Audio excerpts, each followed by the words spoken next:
Kenny Williams and Cameron Johnson are our players from University of North Carolina. And again, if you would specifically direct your question to either Kenny or Cameron, that would be beneficial for those who are trying to do the microphones and the cameras and have them specifically up. If you have a question, just find either of our microphones and we'll get things started with the first question. While we wait for that, I'll give you the downlink frequencies and the transponder numbers for the satellite feed. Galaxy 17 transponder 20A downlink frequency is 12086.5. 12086.5.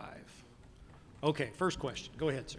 Brett Freelander, North State Journal. For either of the players, how important has Garrison been this season for you guys? And when did you kind of see him start to grow into what he has become, as consistent as he's become? He's been huge, here, especially in ACC play. He's been the anchor of our defense. And, the way he's played the ball screen has kind of made our defense a lot stronger. Because they can't attack off the ball screen the way the teams have somewhat in the past. So his growth on the defensive end has been huge for us. And I think it was around after Christmas break is when he really started to turn the corner, and his defense really took off. He also provides a bit of an offensive presence down low. He's been finishing around the basket well. He's been doing a pretty good job on both ends of the floor. Jacob Myers with the Columbus Dispatch. Cameron, how important do you buy the kind of sentiment that you have to be playing your best at this time of the year? And although you may not have won the conference tournament, you guys, do you feel like you're playing your best at this time? Yeah, I think we're getting there. I think we've been improving all year, so I think this is going to be the best, products we put out all year. But you have to, or you'll go home. So, there's a lot more at stake. There's a lot more to play for right now, and you just got to embrace it and do your best. Ross Martin, Inside Carolina. Cameron, how's your health? I know you sat out Monday and Tuesday with practice. Any update on that? Oh, it's good. It's March, so, some people are a little bit more sore than others, but everybody's feeling something. And I'm all right. My shin was just a little sore coming off the AC tournament, and I'm feeling pretty good now. Did you practice last? Yeah, I've practiced the last 2 days. Cam's just old. Yeah. He's just old. Ryan McFadden from the Ionian. This question is for either Kenny or Cam. How much does playing in the ACC help you guys for preparing for the NCAA tournament? Well, 3 of the 4 1 seeds are AC teams, so we've been playing against the best of the best all year. It's a demanding schedule. You play a lot of good teams night in and night out, so you can't really take weeks off.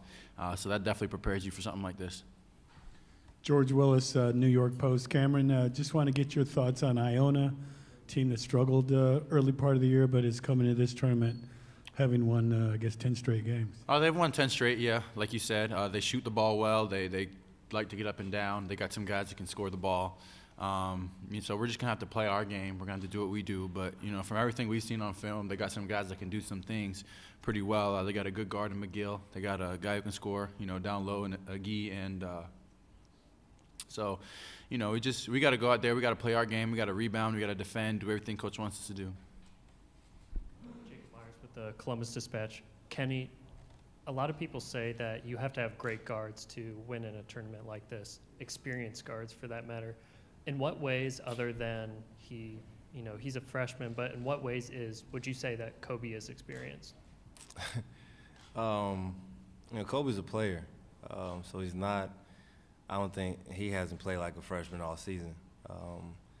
But Kobe's played in big games. We've had a lot of big games this year, so he's had big game experience. I know March is different, but knowing him, it's not the moment isn't too big. He'll just go out and play his game, and that's what I'll tell him tomorrow. Just go out and be you and play your game, and we'll come out fine. This is for either one of you two. It's Nancy Armour with USA Today. Roy's never lost a game in the first round. How does he get you guys to stay focused or get you guys prepared for a game like this, especially when you are a number 1 seed playing a 16 in a theoretically very lopsided matchup? Start with Kenny. Coach is all about respecting everyone. but fearing no one, and that's exactly what he told us. You step between those lines. Especially in March, you're going to get everybody's best shot. Everybody's playing for their life. Everybody's playing for their season. So we have to take the same mindset. We can't go out there and overlook anybody and think it's just going to be easy just because we're stepping out there and just because we're North Carolina. So tomorrow we're just going to step out there and we're going to respect them, but we're also going to play our games. Cameron, you want to respond to that question? I'm just adding on to that. He emphasizes it. He emphasized that we need to play hard, we need to play well. Iona has been in the tournament 4 years in a row now, is what he told us. So these guys, they're seniors. They've played in a handful of them. So he emphasized that to us, and we got to go out there and play. I'm curious about that experience with Coach Williams when he has been in this situation so many times. Is he the type of coach that goes back and says, we had this type of game, we had this type of opponent when we had this team in 96 or 93 or whatever, or is he a coach that's very much, we're looking at the next game? I think it depends on the situation. There will be times where he'll bring up something that might have happened in the past or reference it, but most of the time he's kind of in the moment, kind of focused on what the other team does and how we want to attack them. And we've been watching film on Iona now, and we've been preparing for them, scouting them out, running against what they like to run on offense, defending that. So we're pretty locked into this one. We know we can't get any further if we don't win this one. Jaden Daly from Daily Dose of Hoops. Cam, you spoke about how this tournament run means a little more to you because you weren't on the national championship squad from 2 years ago. How much more motivation do you have going into this weekend? I have a lot. I can't sit here and tell you that Kenny and Luke don't have motivation. It's also their senior years, and obviously they want to be a part of something special like another Final Four run. But for me personally, I've never been there, so I'm really excited for this opportunity. Just trying to embrace it as best I can and make the most of it.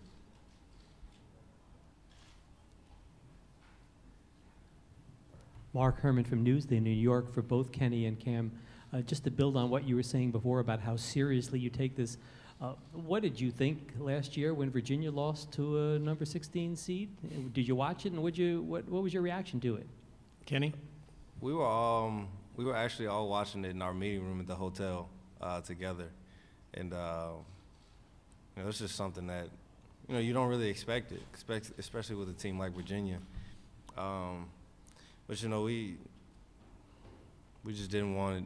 We told each other let's not let that be us, and so we wanted to focus in a little bit more going into our game. But we all were shocked. Yeah, I'd say shocked was what it was. We were watching in the meeting room, like you said, and everybody was just like, whoa. Anyone else?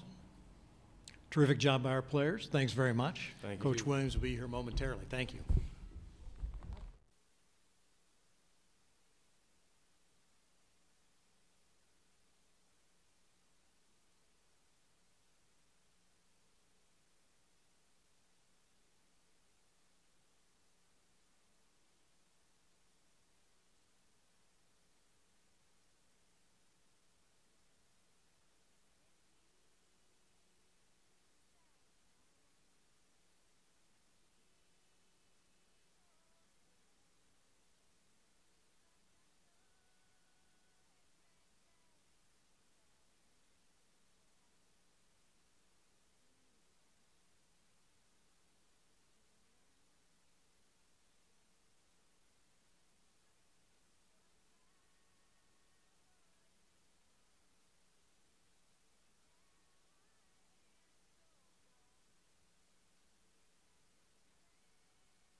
yourself, so I did. I met somebody the other day that said they played golf with you. Now I can't remember who it is. I live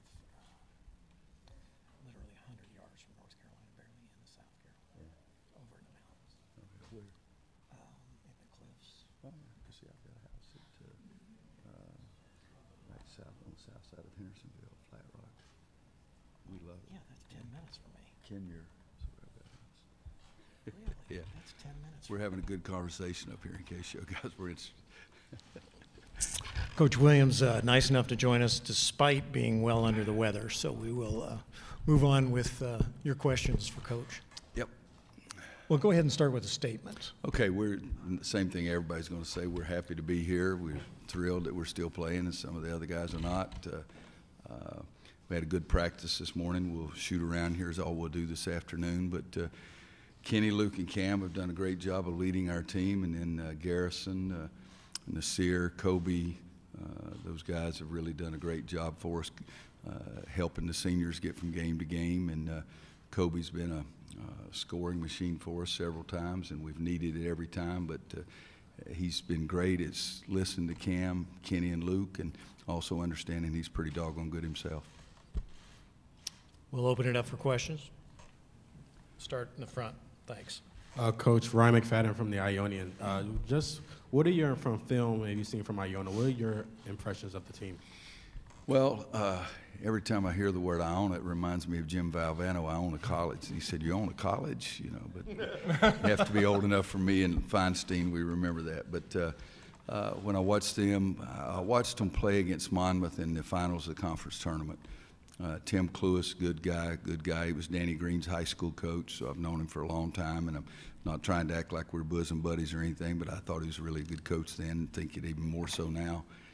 Watched part of that championship game, and even watched part of the championship game last year when they played. But playing them for us, we've got to understand they'll have 5 guys outside the three-point line a lot, and all 5 guys can shoot the three-point shot. Earlier in the year, it was 40-something% of the shots they took were three-pointers. The last 4 or 5 games, it's been over 50%. So we realized we've got to get out on the floor and cover out there. So it means Luke May and Garrison, those guys got to get out and cover the three-point line. They do like to play at a fast pace, but so do we, so we understand that part of it. But just trying to cover them on the offensive end, where the three-point shot and the free throw line are 2 huge parts of their offense, and it's the easiest way for you to get beat if you give them free shots at the foul line or free shots from three-point line. So that's the biggest emphasis for us.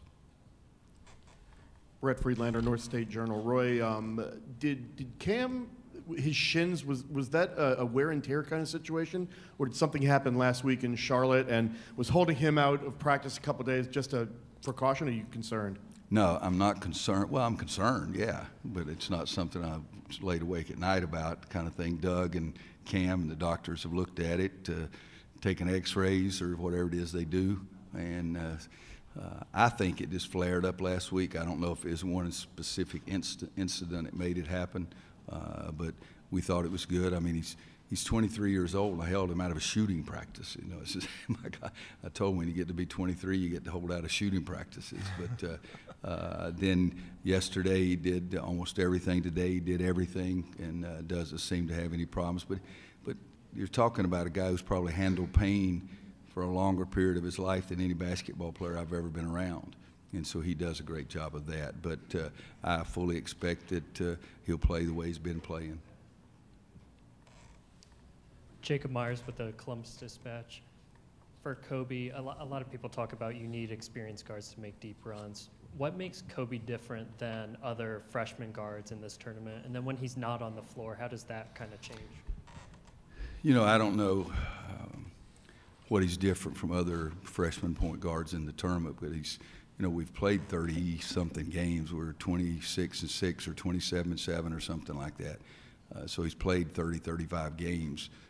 We held him out of one game because I think it was his foot. I'm not sure. He can't even remember that long ago. But I like scoring point guards, and Kobe is a scoring point guard.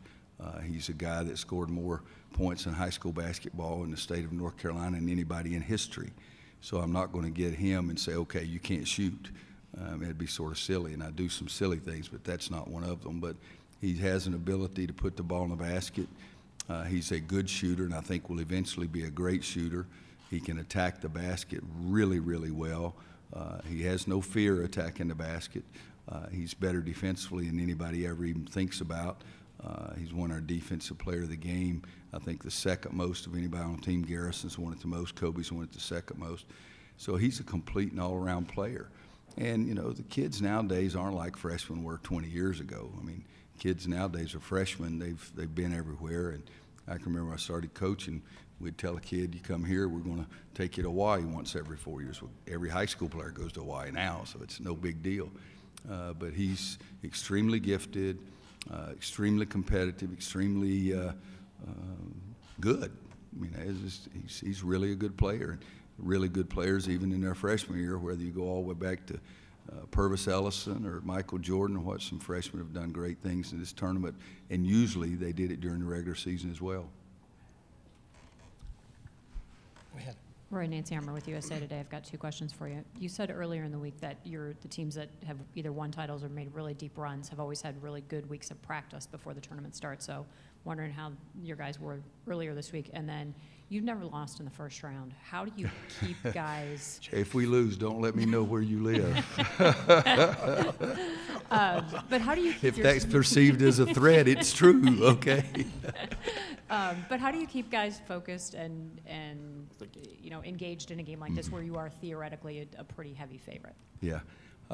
First part of the question, the team that came to mind quickly when I started thinking about that and talking about it, because we've had a lot of teams that really got better as this season went along and played their best basketball at the end, but it was the 09 team, because I never could convince them that you had to guard somebody. They just sort of thought we'd outscore them. But those last 3 to 4 weeks of the season that year, they really concentrated hard on the defensive end of the floor and really got a lot better. This team, we just finished practicing an hour and a half ago or something like that, and we had a really good practice this morning. It doesn't mean that they don't screw it up and make a mistake, but that's the game of basketball. But I think our practices have been good this year. I think a lot of it is because we push so much, but I think a lot of it's because with Luke and Cam and Kenny, they sort of drag everybody else along. It's an experienced group that does that. And I think you have to play well. Practice well. I've never had a good team that practiced sorry every day and then played great. I've never had that. But I think this team has gotten better as we've practiced all year long. And particularly, I'd say the last couple of weeks, we've shortened practice a little bit, and perhaps they've realized that and focused even a little bit more, or just that they've gone out and done their work. Trying to get focused on playing against everybody, regardless of who you're playing in your seed, is something I've thought ever since the first day I became a coach. And my first couple of years as an assistant, we had some bad memories of those first-round games. I remember over in Raleigh, Black Sunday, us and Duke both lost when everybody thought we were going to win, and we were playing close to home. So I've always tried to focus on, now we're in the tournament, but if you're looking down the road, and this is corny, I tell our guys all the time, if you're looking down the road at what might happen, that's usually where you're going, down the road back home. And we try to focus on just playing this next game. And, you know, I guess somebody could use it as ammunition, but somebody asked me something a day or two ago about the tournament. I couldn't even remember who our pairing was in the second round, and I was being truthful. I got one of the 2 teams right. I didn't get the other one right. And somebody could probably use that, but, I mean, it really is that we're trying to get ready to play Iona, and I tell the guys, come on now, if we play well, maybe they'll let us stay around and play another one. But I think the kids are experienced enough to understand that part of it as well, too. Was there a light bulb moment for Garrison, especially on the defensive end, that kind of got him to playing as consistently as he's been recently? You know, he was okay last year defensively, but I think at the start of the season, you look and you have Luke and you have Kenny and you have Cam, and what can they do? They can all 3 score. Kenny's good defensively, the other a little bit of a liability at sometimes. You look and you have Kobe, who's a freshman who can score, but you think, well, freshmen can't defend. And you look at Nasir and you say, well, freshmen can't defend. And so I think that he saw that, because he's very bright, and says, I have a better niche with this team if I do a good job on defense. If coach can count on me. And then I think the other thing is, when you praise somebody, reward them, they tend to do the same behavior over again and try to do it even better. And so when we talk about him, how he's doing defensively and how dependable he is, and everybody should thank him for covering up for your mistake, I think he likes those kind of things. And I even think something as simple as grading the tape and listing who's the defensive player of the game. He likes to see his name go up there, as everybody does. And but I think he has bought into it. I want him to score every basket, around the basket. You know, if he goes out and shoots threes, the next horn you see will be him coming out, because that's not who he is. But he understands that, and I'm really, really proud of what he's done for our team. Jaden Daly from Daily Dose of Hoops. Roy, have you seen any extra motivation from Cam, being that he's the senior that wasn't on the national championship team from 2 years ago? Well, I'm sure that Kenny and Luke talked to him about it enough that he's probably got that motivation. They live together, you know, so they talk about the greatest time of their lives, the 3-week stretch in 2017 that he didn't experience. But I think Cameron is a youngster who has really wanted to be successful and has really worked extremely hard. As I said earlier, I don't know of anybody that's had as much pain as he has had during his college career. He's very, I almost call him an old man, you know, but he's very mature about everything he does and looking at everything, looking at the big picture. So I think he's hungry, but I wouldn't be surprised if those guys say some things to him away from me, but I just know he's personally really hungry himself. Hey, Coach. Rick Russo from Knoxville WVLT. Tennessee, of course, is here. Coach, I wanted to get your thoughts on the job Rick's done with that team as they make their move here in the NCAA tournament. Rick's a good friend, a really good coach, a guy that I enjoy being around. We were in Maui together last year, I guess, and he started out poorly, and they got better and better. We played him in Knoxville. He's a guy from Western North Carolina that I do really enjoy, and I've watched his teams, and Williams and Schofield, those guys, they get after you, competing on every possession, and I got to think Rick pushes them to do that all the time. So I think he's done a fantastic job, and he's one of those guys that when I see him, I just start grinning. So that's a pretty good legacy too. Mark Herman from Newsday, New York. Just to follow up on what you were saying before about how much more experienced players are before they ever get to you. How does that affect your dynamic? Is it always a good thing? Is it sometimes a bad thing? You know, I think it's good to have a little new enthusiasm. Sometimes I call it youthful exuberance. I think it's good to have that on your team and not just be, oh, we've done this before kind of thing. But also I like the old guys to understand how lucky we are that you're still doing it, you know, that we're back. I loved, I mean, really did, and we don't have a lot of well, we have, the only ones we have are in-house cameras around, but at my house when we were watching the selection show, the guys, when they announced North Carolina as the #1 seed, put our name up there, they jumped up, and it was spontaneous. And I'm not of their generation. And I tell them, I'm glad I'm not, okay? I'm 3 or 4 generations away. But I watched some teams being announced, and it's not a cut the way some other kids do it, but I saw teams jumping up, and everybody had their phone in their hand taking a picture of their freaking self. I mean, come on now. Sometimes it's got to be being excited about your group. And this group, the old guys like Cam and Luke and Kenny, or the young guys, Nasir and Leaky and Kobe, they were genuinely pleased, enthusiastic about what went on. And I like that. That's not a cut against anybody else. It's just I really appreciate the way our guys handled it. We're good. Thanks very much for your good Thanks, questions. Guys. Even better answers. And Coach remember, Williams. I want to know if we don't make it, I'm coming to hunt you down.